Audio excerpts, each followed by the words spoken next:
اعوذ باللہ من الشیطان الرجیم بسم اللہ الرحمن الرحیم اللہم صلی علی محمد النبی الامی وعلی آلہ وسلم تسلیما۔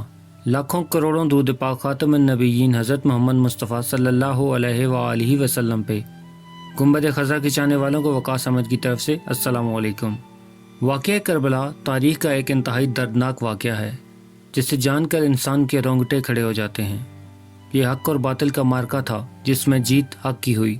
یہ اقتدار کی جنگ نہیں تھی، یہ اقدار کی جنگ تھی۔ دو شخصیتوں کی لڑائی نہیں، دو نظریات کا ٹکراؤ تھا۔ یزید جبر کا پتلا تھا، حسین صبر کا پیکر ہے۔ کربلا کے تپتے ہوئے ریگزار میں حسینی اور یزیدی دو کردار سامنے آتے ہیں۔ یزید محصول کا ناپاک بیٹا اور حسین محمد عربی صلی اللہ علیہ وآلہ وسلم کا شہزادہ ہے۔ یزید اپنے اوباش دوستوں یاروں کے ساتھ نشے میں دھت ہو کے نمازیں چھوڑ دیا کرتا تھا، جبکہ حسین کی کربلا کے میدان میں بھی نماز تہجد قضا نہیں ہوئی۔ یزید ظلم کا دوسرا نام تھا، جبکہ حسین ابن علی امن کی علامت ہے۔ یزید نے اپنی پوری زندگی میں ایک بار حج کیا اور شراب کے مٹکے اور گانے والوں کو اپنے ساتھ رکھا تاکہ سفر آسانی سے کٹے، جبکہ حسین ابن علی نے 25 حج سواری ہونے کے باوجود پیدل کیے۔ یزید حج بیت اللہ کے بعد مدینہ آیا اور شراب کی ایک مجلس لگائی۔ حضرت امام حسین رضی اللہ تعالیٰ عنہ جب وہاں پہنچے تو شراب کی پھیلی ہوئی بدبو کو محسوس کرتے ہوئے فرمایا کہ یہ کیسی بو ہے؟ تو نشے میں دھت یزید بولا کہ یہ شام میں بنتی ہے، اور ایک جام منگوایا اور اس کو پیتے ہوئے دوسرا جام حضرت امام حسین رضی اللہ تعالیٰ عنہ کی طرف بڑھایا اور کہا، اے ابا عبداللہ لیجئے۔ تو امام حسین نے فرمایا کہ میں اس کی طرف تو دیکھتا بھی نہیں۔ جب یزید کی شراب نوشی کا عالم امام حسین خود دیکھ چکے تھے تو بتائیں کہ یزید کے ناپاک ہاتھ پہ حسین ابن علی کا پاک ہاتھ کیسے آ سکتا تھا؟ یزید شراب نوشی کرتا رہا اور حسین ابن علی حضور کے پہلو میں ممبر مسجد نبوی پہ بیٹھے رہے۔ زمانے نے وہ منظر دیکھا کہ سرخ جوڑے پہنے حسنین کریمین حضرت فاطمہ الزہرا رضی اللہ تعالیٰ عنہ کے حجرے سے نکلتے ہیں۔ کم عمری کی وجہ سے کبھی گرتے ہیں کبھی سنبھلتے ہیں، اور آقا کریم صلی اللہ علیہ وآلہ وسلم خطبہ ارشاد فرما رہے ہیں تو آپ نے خطبہ چھوڑ کے شہزادوں کو اٹھا لیا۔ وہ منظر بھی زمانے نے دیکھا کہ حضرت عبداللہ بن شداد کہتے ہیں کہ حضور صلی اللہ علیہ وآلہ وسلم سجدے میں ہیں اور سجدہ اتنا طویل ہو گیا کہ ہمیں لگا یا تو وحی کا نزول ہو رہا ہے یا اللہ تعالیٰ کا حکم آ گیا اور اللہ کے محبوب کی روح قبض کر لی گئی۔ پھر میں نے کنکھیوں سے دیکھا تو کیا دیکھتا ہوں کہ حسین ابن علی حضور صلی اللہ علیہ وآلہ وسلم کی پشت پہ بیٹھے ہوئے ہیں اور میرے آقا سجدے کو طول دے رہے ہیں۔ وہ منظر بھی لوگوں نے دیکھا کہ حسین ابن علی حضور صلی اللہ علیہ وآلہ وسلم کے کندھوں پہ بیٹھے ہوئے ہیں اور حضور صلی اللہ علیہ وآلہ وسلم کی زلفوں کو پکڑا ہوا ہے۔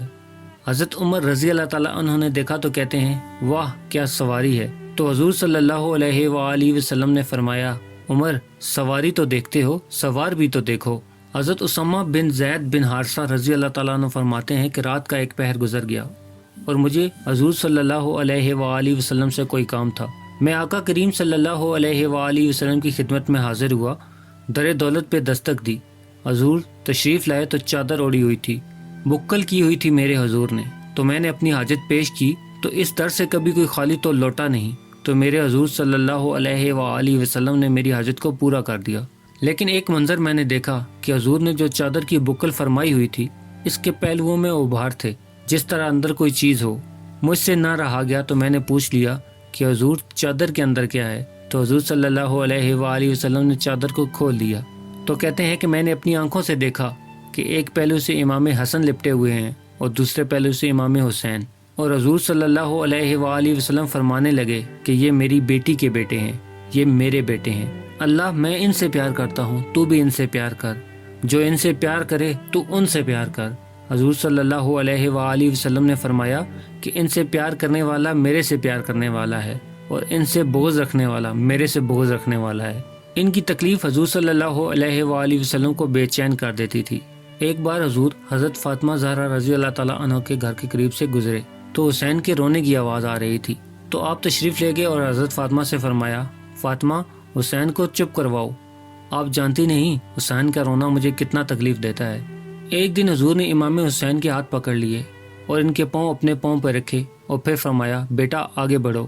تو امام حسین کے پاؤں حضور کی مبارک پنڈلیوں پہ آئے، پھر فرمایا، بیٹا اور آگے بڑھو، حتیٰ کہ ان کے پاؤں حضور کے رانوں پہ آ گئے۔ پھر فرمایا، بیٹا اور آگے بڑھو، تو ان کے پاؤں حضور صلی اللہ علیہ وآلہ وسلم کے مبارک بطن اقدس پہ آ گئے، تو حضور نے بازوؤں کو کھینچ کے اپنے قریب کیا اور حسین ابن علی کے منہ میں اپنی زبان رکھ دی، اور وہ اس طرح زبان کو چوس رہے تھے جس طرح کھجور چوسی جاتی ہے۔ تو اللہ کے نبی صلی اللہ علیہ وآلہ وسلم نے امام حسین کو اپنی زبان کا لعاب دہن دے کر ان کی ہمیشہ کے لیے پیاس بجھا دی، تاکہ کل کربلا کے تپتے ہوئے ریگزار میں حسین ابن علی کو پیاس کی شدت تنگ نہ کرے اور پایا استقلال میں لرزش نہ آئے۔ ان نازوں اور محبتوں سے پلے حسین کو امتحان بھی تو اتنے بڑے ہی درپیش تھے۔ یزید جب تخت نشین ہوا تو اسے یہ فکر ہوتی تھی کہ امام حسین عبداللہ بن زبیر، عبداللہ بن عمر، عبداللہ بن عباس یہ میری بیعت کریں، اور ولید بن عقبہ کو لکھتا ہے کہ ہر صورت میں ان کی بیعت لے لو، اگر بیعت نہ دیں تو سختی کرو۔ حضرت امام حسین رضی اللہ تعالیٰ عنہ کو بلاوا آتا ہے کہ آپ کو دارالامارت یعنی گورنر ہاؤس میں بلایا جا رہا ہے۔ آپ فرماتے ہیں کہ اس وقت جو پیغام پہنچا ہے وہ خطرے سے خالی نہیں ہے، تو کچھ سواروں کو ساتھ لے آئے اور کہا کہ تم دارالامارت کے باہر کھڑے رہنا، اگر میری آواز بلند ہوئی تو اندر آ جانا، ورنہ تم انتظار کرنا۔ آپ اندر تشریف لے گئے تو ولید بن عقبہ نے مروان کو بھی بلایا ہوا تھا۔ مروان بن حکم یہ گورنر مدینہ ولید سے پہلے رہ چکا تھا۔ اس نے مشورہ دیا کہ ان سے سختی کی جائے۔ خیر ولید نے کہا کہ یہ خط ہے، حضرت امیر معاویہ رضی اللہ تعالیٰ عنہ کا انتقال ہو گیا ہے اور یزید تخت نشین ہو گیا ہے، لہٰذا وہ آپ سے بیعت کا مطالبہ کرتا ہے۔ تو حضرت امام حسین رضی اللہ تعالیٰ عنہ نے فرمایا کہ میرے جیسا شخص یوں چھپ کے بیعت نہیں کر سکتا، اور آپ واپس پلٹے۔ مروان بن حاکم نے ولید بن عقبہ کو کہا کہ یہ موقع ہے جانے نہ دیا جائے، اگر اب یہ نکل گئے تو دوبارہ تم ان پہ کبھی قابو نہیں پا سکو گے، اور انہیں یہیں شہید کر دیا جائے۔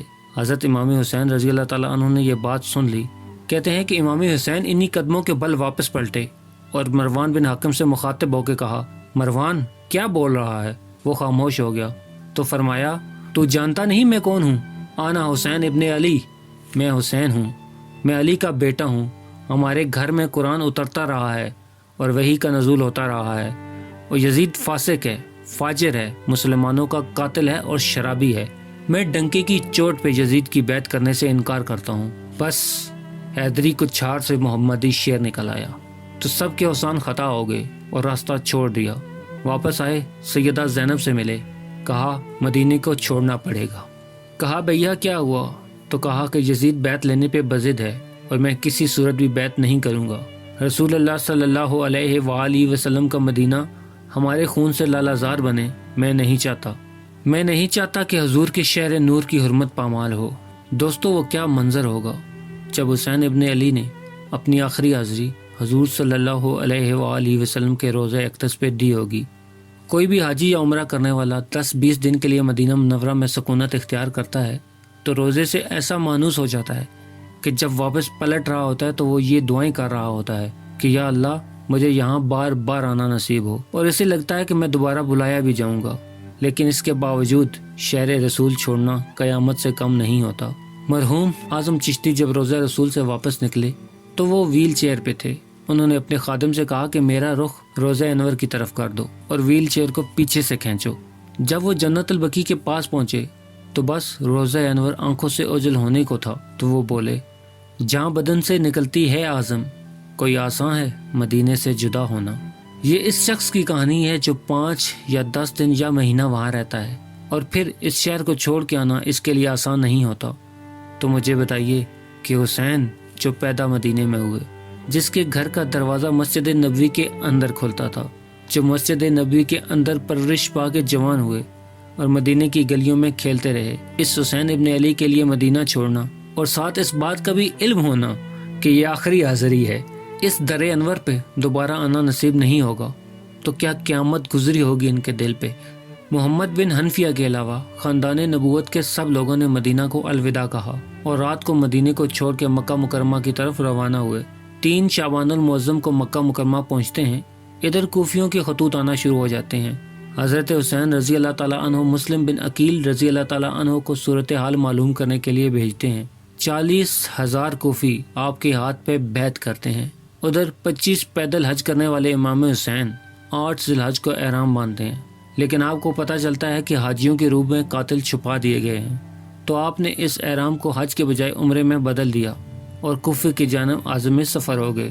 آپ کے تمام دوست عبداللہ بن عمر، عبداللہ بن عباس یہ سب روکتے ہیں کہ حضرت آپ نہ جائیں، کوفی کبھی وفا نہیں کرتے، آپ کے والد کو بھی وہاں شہید کیا گیا، لیکن حسین ایک فرض کو نبھانے جا رہے ہیں۔ حضرت امام حسین رضی اللہ تعالیٰ عنہ یہاں سے چلتے ہیں، ابھی راستے میں پہنچتے ہیں کہ یہ خبر آتی ہے کہ کوفے والوں نے بے وفائی کر دی، حضرت مسلم بن عقیل رضی اللہ تعالیٰ عنہ کو شہید کر دیا گیا، نعمان بن بشیر کو معزول کر دیا گیا، ابن مرجانہ ابن زیاد وہاں متعین کر دیا گیا جو سخت گیر شخص تھا، اس نے لوگوں کو ڈرایا دھمکایا اور کوفے کے لوگوں کے دل بدل گئے، انہوں نے اپنی بیعتیں توڑ دیں۔ مسجد کوفہ کا وہ منظر کتنا دردناک تھا کہ جب امام نماز کے لیے کھڑے ہوئے تو 40,000 لوگ پیچھے نماز کے لیے کھڑے تھے، لیکن جب سلام پھیرا تو دیکھا کہ پیچھے لوگ نہیں تھے، تو پھر ان کوفیوں نے اپنے دروازے بھی بند کر لیے۔ رات کی تنہائیوں میں حضرت مسلم بن عقیل کو کوئی پناہ دینے والا نہیں تھا، کتنا دردناک لمحہ تھا ان کے لیے، اور پھر انہیں بے دردی سے شہید کر دیا گیا۔ امام حسین ابھی راستے میں ہی ہیں، اس سارے واقعے کی اطلاع آپ کو پہنچ جاتی ہے کہ حضرت مسلم بن عقیل کو بے دردی سے شہید کر دیا گیا ہے، اور وہ جنہوں نے خطوط لکھے تھے، بیعتیں کی تھیں، آج ان سب نے اپنی بیعتیں توڑ دی ہیں۔ حضرت امام حسین رضی اللہ تعالیٰ عنہ کو ان کے ساتھیوں نے کہا کہ حضور اب حالات یکسر تبدیل ہو گئے ہیں، اب ہمیں واپس لوٹ جانا چاہیے۔ امام حسین کافی سوچ و بچار میں رہے، پھر آپ نے فیصلہ کیا کہ ہم آگے بڑھیں گے۔ دوستوں نے کہا کہ حضرت اگر ہم آگے بڑھیں گے تو مجھے لگتا ہے کہ وہ لوگ آپ کے ساتھ اچھا سلوک نہیں کریں گے، وہ آپ کو اور آپ کے خاندان کو شہید کر دیں گے۔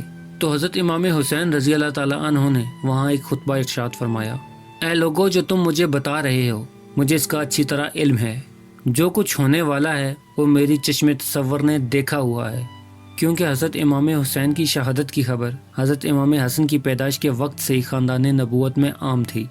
حضور صلی اللہ علیہ وآلہ وسلم کو یہ بات جبرائیل نے آ کے بتائی تھی۔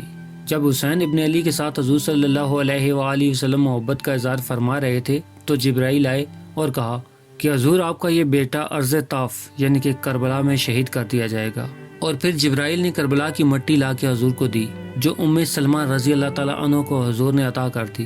حضرت سلمہ رضی اللہ تعالیٰ عنہ کہتی ہیں کہ ایک دن میں سوئی ہوئی تھی تو خواب دیکھا کہ حضور صلی اللہ علیہ وآلہ وسلم کے مبارک بال بکھرے ہوئے ہیں اور وہ سخت پریشان ہے، تو میں نے کہا کہ حضور آپ کی یہ حالت کیا ہے؟ اس وقت حضور کے ہاتھ میں ایک شیشی تھی جس کے اندر خون تھا، تو میں نے پوچھا حضور یہ کیا ہے؟ تو حضور صلی اللہ علیہ وآلہ وسلم نے فرمایا میں قتل گاہ حسین سے آیا ہوں اور یہ حسین ابن علی کا خون ہے۔ تو فرمایا کہ 10 محرم کا دن تھا، دوپہر کا وقت تھا، میں قیلولہ کر کے اٹھی تو میں نے دیکھا کہ وہ شیشی جس میں کربلا کی مٹی رکھی ہوئی تھی وہ خون بن چکی تھی، تو یہ خبر پہلے ہی دی جا چکی تھی۔ تو فرمایا دوستو جو تم مجھے بتاتے ہو میں اس سے بے خبر نہیں ہوں، یہ سب کچھ ہونے والا ہے، لیکن اس سب کے باوجود میں کیوں جا رہا ہوں؟ تو آپ کا ایک تاریخ ساز جملہ ہے جو کربلا کے فلسفے کو ہمارے سامنے رکھتا ہے۔ فرمایا کہ میں اس لیے جا رہا ہوں کہ قیامت تک ظلم، جبر اور ناانصافی کرنے والوں کے سامنے کھڑے ہونے والوں کے لیے کوئی نمونہ تو ہو۔ تو حضرت امام حسین رضی اللہ تعالیٰ عنہ نے حق اور باطل کے درمیان ایک اپنے خون سے سرخ لکیر کھینچ دی۔ پھر آپ وہاں سے آگے عازم سفر ہوئے اور کربلا میں جا کے خیمہ زن ہو گئے۔ 7 محرم کو پانی بند کر دیا گیا، پانی بند ہوا تو کھانا بھی میسر نہ تھا۔ ذکر پانی کا کیا جاتا ہے کہ کھانے کے بغیر انسان کئی دن کاٹ لیتا ہے، مگر پانی کے بغیر زندگی ممکن نہیں۔ فرات کی نہر اپنی موجوں کے ساتھ سامنے چمک رہی ہے، مگر ایک قطرہ بھی آل رسول کو نہیں دیا جا رہا۔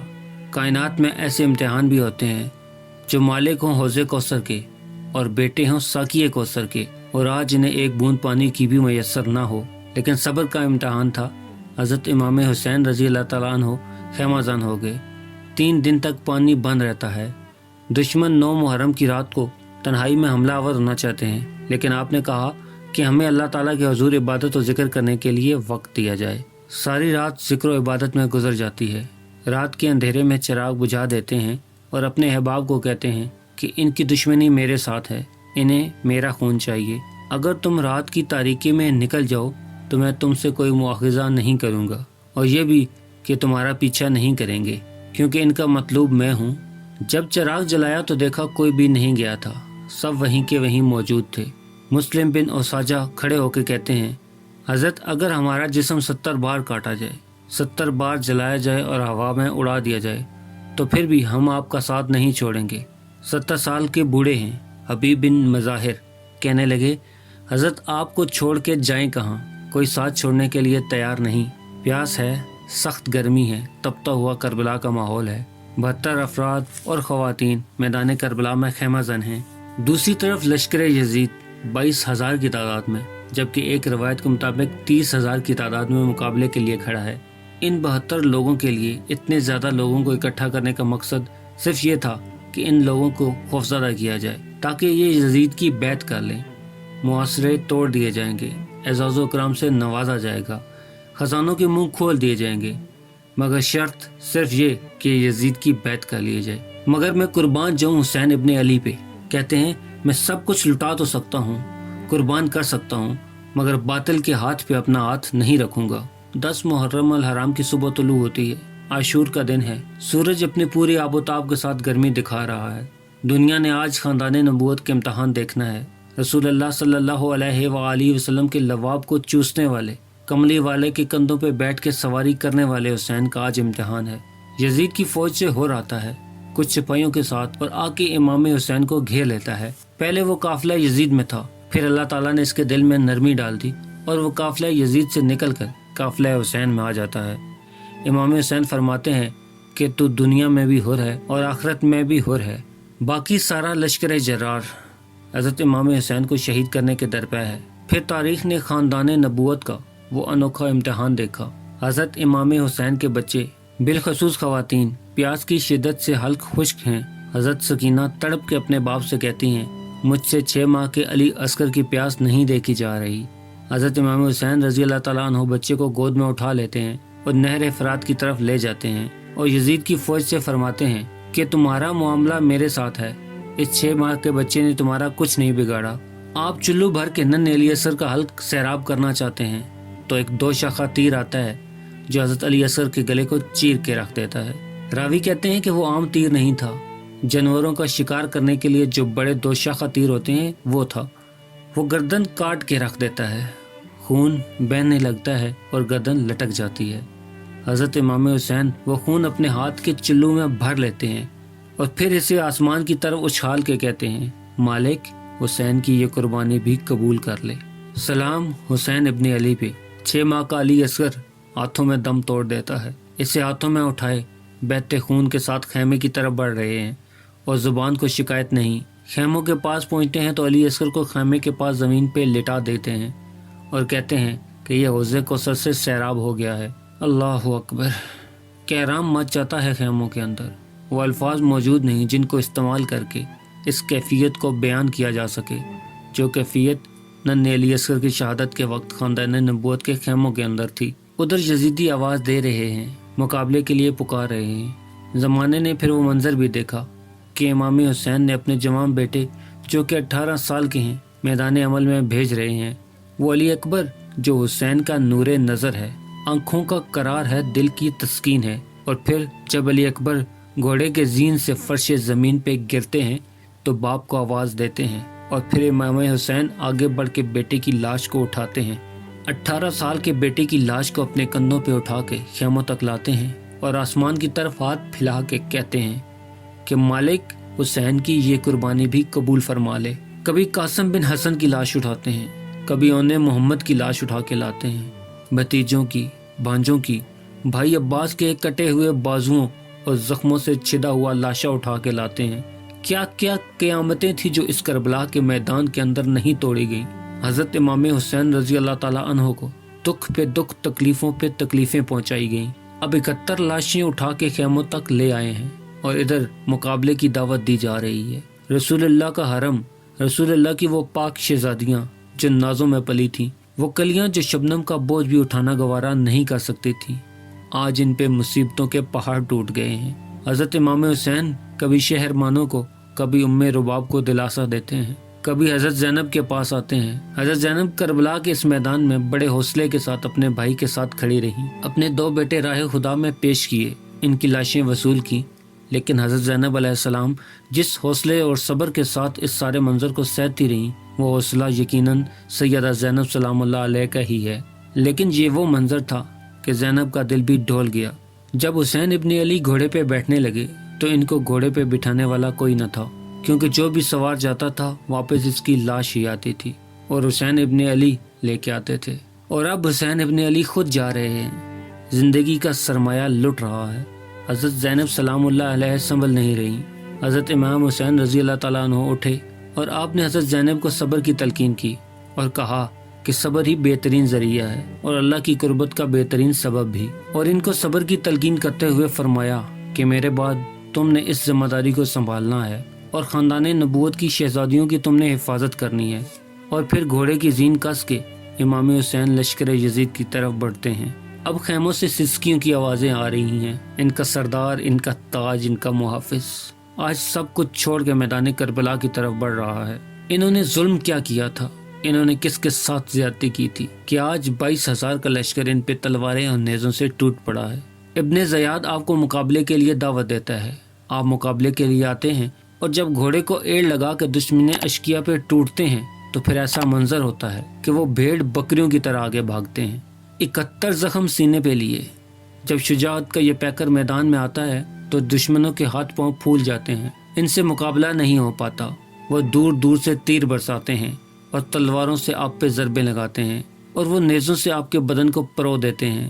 جب بعد میں آپ کا پیراہن اتارا گیا تو اس میں 122 سوراخ تیروں کے تھے، 33 زخم تلواروں کے اور 34 گھاؤ نیزوں کے تھے۔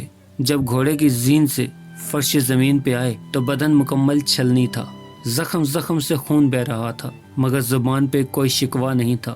زمین پہ آتے ہی پیشانی سجدے میں رکھتے ہیں اور پکارتے ہیں اللہم ردن بقضائک کا وصبرن علی بلائک کا تسلیمن لامرک کا سبحان ربی العالی۔ مالک گھر لٹا کے، بچے لٹا کے، خاندان سب قربان کر کے، اپنے بدن کو زخموں سے چھلنی کروا تیرے حضور سر جھکا کے یہ اقرار کرتا ہوں کہ حسین تیری تقدیر پہ راضی ہے۔ مالک تو بھی بتا کہ تو بھی حسین پہ راضی ہوا ہے یا نہیں۔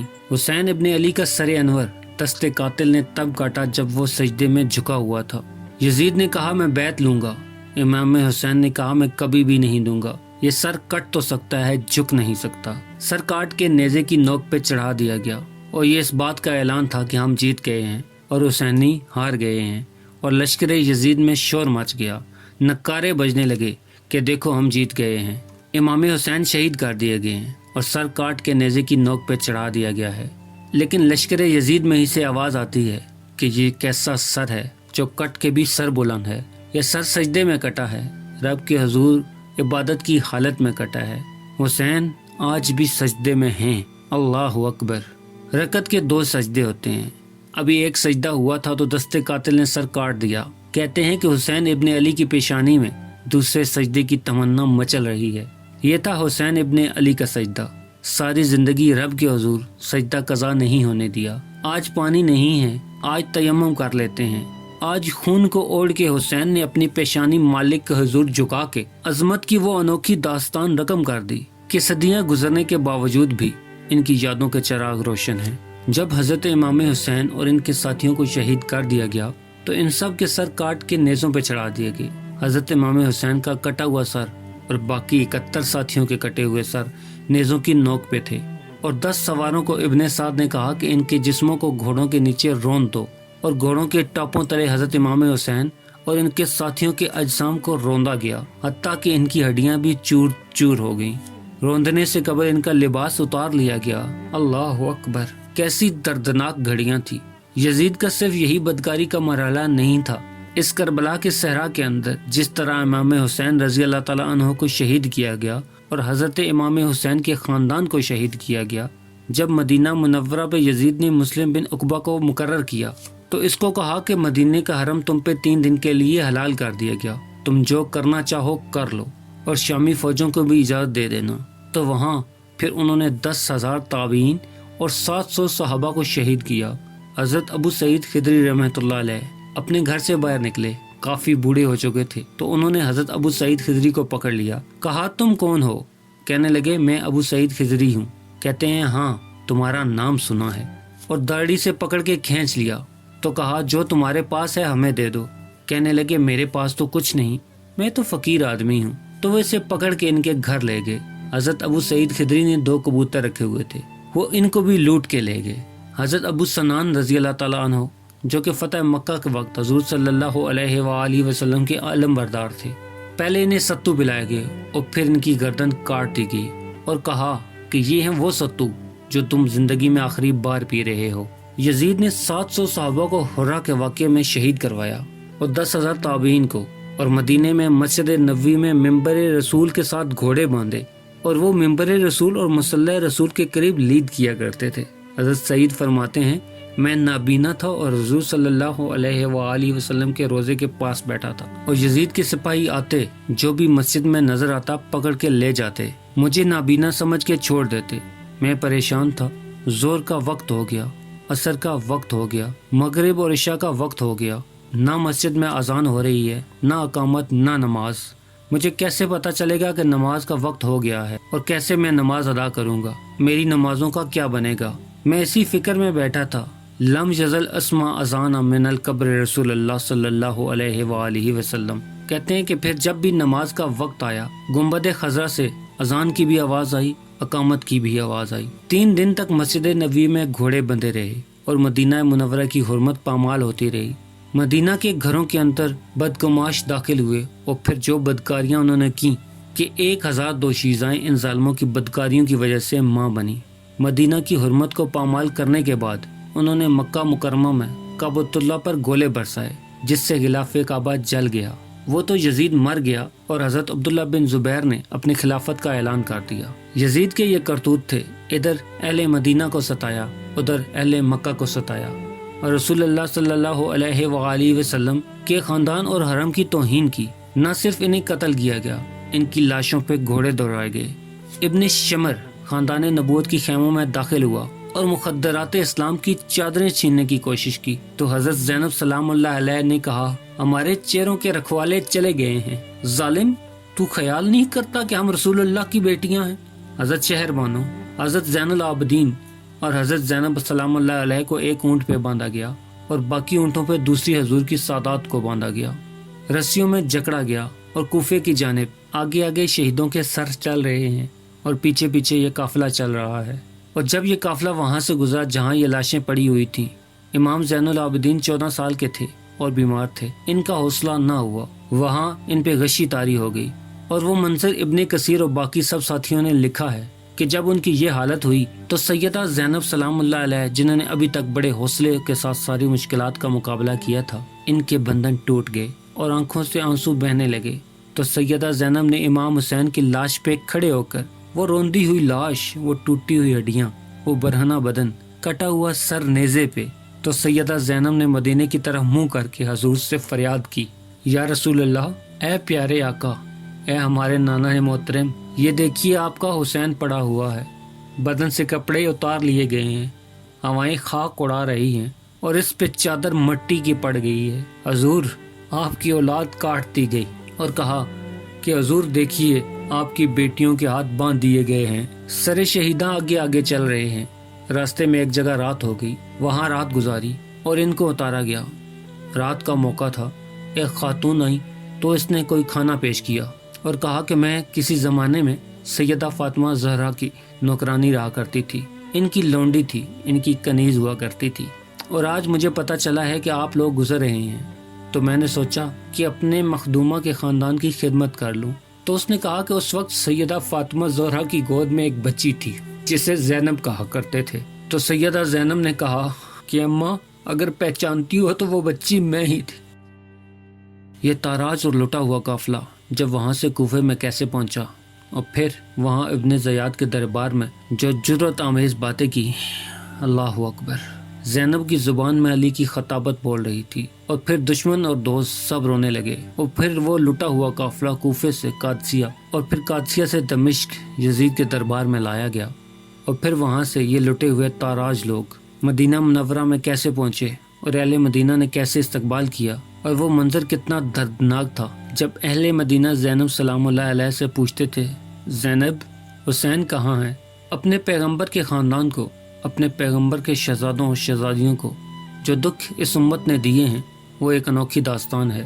اللہ ہمیں اسوہ شبیری پہ عمل کرنے کی توفیق عطا فرمائے، اہل بیت کی محبت ہمارے روحوں میں جذب کر دے، اور جس حوصلے کے ساتھ انہوں نے ان دکھوں کو جھیلا، اس کی جزا اللہ رب العزت انہیں عطا فرمائے۔ جو آگ کی شعلوں پہ سویا وہ حسین، جو جوان بیٹے کی میت پہ نہ رویا وہ حسین، جس نے سب کچھ کھو کے کچھ نہ کھویا وہ حسین، مرتبہ اسلام کا جس نے دوبالا کر دیا، خون کے جس نے دو عالم میں اجالا کر دیا، اے حسین ابن علی تم پہ لاکھوں سلام، اے شہیدان محبت کے امام تم پہ لاکھوں سلام، اے شہزادہ رسول تم پہ لاکھوں سلام۔